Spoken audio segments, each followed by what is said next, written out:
संसद के शीतकालीन सत्र में पक्ष और विपक्ष के बीच गतिरोध लगातार जारी। विपक्ष यहां एसआईआर पर चर्चा की तारीख मांग रहा है, वहीं संचार सारथी ऐप को लेकर घमासान छिड़ा हुआ है और इस पूरे मामले को लेकर भारतीय जनता पार्टी के राष्ट्रीय प्रवक्ता और हरियाणा के मुख्यमंत्री नायब सिंह सैनी के मीडिया एडवाइजर राजीव जेटली से बात की हमारे असिस्टेंट एडिटर ललित नारायण कांडपाल ने।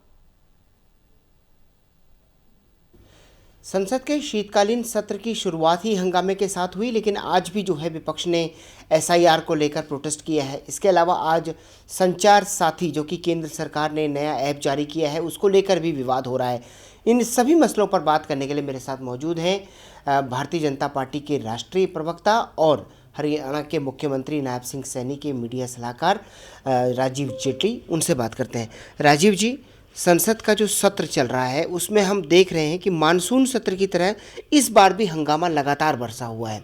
क्या कहेंगे, क्या ये एक तय कार्यक्रम है या फिर जैसा कल प्रधानमंत्री ने कहा कुछ वैसा ही? देखिए, जनता के साथ बदला लिया जा रहा है क्योंकि ये संसद जनता की है। जनता के मुद्दे उठाए जाते हैं और जनता ने इन्हें नकार दिया है। तो जनता से बदला लेने के लिए उन्होंने जो माध्यम चूज़ किया है वो हमारे देश की संसद को किया है। आपने देखा मानसून सेशन के अंदर भी और अब आप देख रहे हैं विंटर सेशन में भी, दोनों ही सेशंस के अंदर शुरुआत ही हंगामे के साथ हो रही है। किसी भी बात को लेकर के चर्चा नहीं करना चाहते हैं। पार्लियामेंट से ज़्यादा पार्लियामेंट के बाहर नारेबाजी करना चाहते हैं। एक संदेश जनता ने बार बार दिया कि आप सुधर जाइए, लेकिन सुधरने के लिए तैयार नहीं है। बावजूद इसके कि हमने हर चर्चा के लिए आमंत्रित किया कि वो कैसी भी चर्चा क्यों ना हो, हम हर बात का जवाब देने के लिए तैयार हैं। उसके बावजूद आप देखिए उनके कदम अगर कहीं बढ़ रहे हैं तो जनता के खिलाफ बढ़ रहे हैं। ये नारे जनता के अगेंस्ट लगाए जा रहे हैं। जो योजनाएं जनता के लिए लेके आनी हैं, जो योजनाएं जिन योजनाओं की इस देश को ज़रूरत है उसे रोक करके बैठे हैं। लोगों के मोबाइल चोरी हो जाते हैं, लोगों के मोबाइल मिलते नहीं हैं। उस परेशानी से बचने के लिए केंद्र सरकार जो है संचार साथी ऐप लेकर आई, लेकिन अब विपक्ष को उसमें भी परेशानी हो रही है। उनका कहना है कि इसके ज़रिए वो निजता का उल्लंघन कर रहे हैं। आखिर सरकार ऐसा क्यों करना चाहती है? समझ नहीं आता इनकी निजता कैसी है। ऐसा क्या काम करते हैं जिनको जो लगता है इनको हर बात के ऊपर जो भी सरकार कदम उठाती है, अगर फ्रॉड को बंद करना है, साइबर फ्रॉड को बंद करना है, वो बुज़ुर्ग लोग जिनको पेंशन मिलती है या जो रिटायरमेंट के बाद जिनको कुछ पैसा मिलता है अपनी कंपनी से, वो उन पैसों को लूट कर लेके जाने वाले लोग, अगर उनके ऊपर नकेल कसी जा रही तो इससे भी विपक्ष को तकलीफ़ है। इन्हें हर बात में ऐसा लगता है कि हमारी कोई ऐसी जानकारी पब्लिक डोमेन में ना चली जाए। भाई ऐसी कौन सी जानकारी? आप तो पब्लिक मैन हैं, पब्लिक फिगर हैं। पहली बात तो ऐसा कोई भी कार्य सरकार नहीं कर रही है, लेकिन हम जो भी काम करते हैं उसमें उन्हें पहले लगता है कहीं हमारी जानकारी ना चली जाए।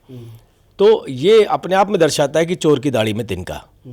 यहाँ कुछ नहीं है, यहाँ केवल फ्रॉड के ऊपर नकेल कसने के लिए ये एक सॉफ्टवेयर, एक माध्यम ढूंढा गया है जिससे जो आज मिलियंस और बिलियंस डॉलर का जो फ्रॉड होता है उसको हम कहीं ना कहीं किस रूप में उसको रोकें, कैसे उसके ऊपर नकेल कसें, वो एक सरकार का कदम है। इसके अंदर भी उन्होंने ढूंढ लिया कि हमारी जानकारी कहीं बाहर ना चली जाए।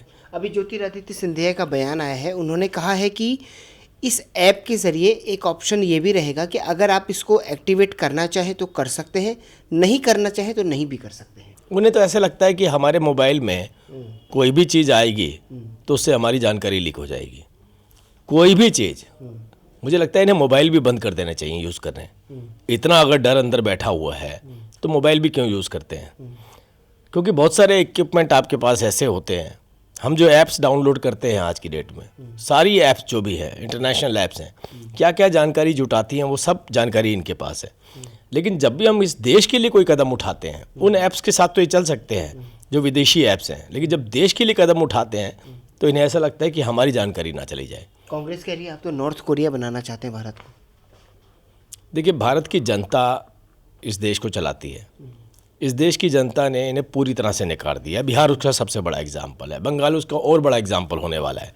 जिस तरीके से ममता दीदी घुसपैठियों के सहारे वहाँ सरकार चलाने की या चुनाव लड़ने की कोशिश कर रही है, उसके ऊपर भी अगर कोई चुनाव आयोग लकेल लगाता है कि घुसपैठी वोट ना कर पाए, तो ये सोचिए इन सब लोगों की लड़ाई किसके लिए हो रही है? क्या इस देश की जनता के लिए हो रही है?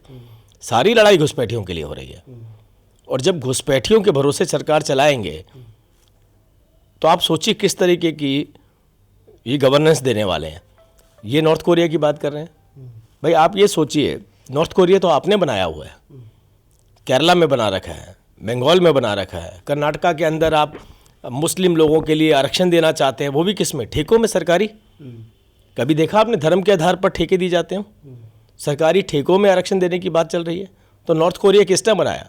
जहाँ जहाँ भारतीय जनता पार्टी की सरकार नहीं है वहाँ पर इनकी डिक्टेटरशिप चल रही है। जहाँ भारतीय जनता पार्टी की सरकार है वहाँ पे हर जाति और हर धर्म का व्यक्ति स्वतंत्र रूप से अपने कार्य कर पा रहा है। हम तो नहीं कहते हैं कि दिल्ली के अंदर ठेके केवल हिंदुओं को दिए जाएं, हरियाणा में हिंदुओं को दिए जाएं, गुजरात में हिंदुओं को दिए जाएं, क्या बाकी लोग यहाँ पर ठेके नहीं लेते हैं? तो ऐसी ऐसी नीतियाँ बना देना, वो भी धर्म के आधार पर बना देना, तो अपने आप में दर्शा रहा है कि किस तरीके का रवैया इन लोगों का है। हमसे बातचीत करने के लिए बहुत बहुत शुक्रिया। कैमरा पर्सन अनिल के साथ ललित नारायण कांडपाल, टोटल न्यूज़, दिल्ली।